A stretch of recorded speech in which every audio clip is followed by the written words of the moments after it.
Trading tip for today: avoid the wide spreads, particularly in stocks, early mornings.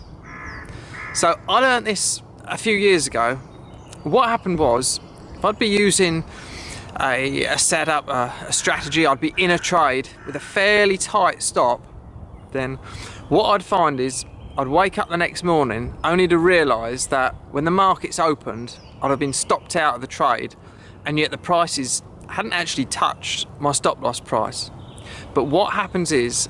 out of hours, or certainly very early mornings when the markets open, the spreads can widen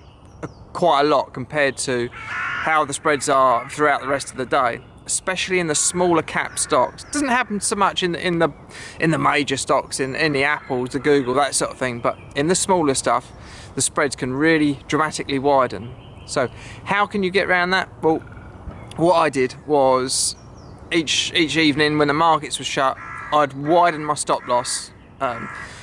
so that when the spreads widened early on in the morning, they weren't hit, and then 15 minutes, maybe half an hour after the market opens in the morning, I would put the stop back to the correct position where it was, and that would help me avoid those sort of situations when you're using a fairly tight stop loss.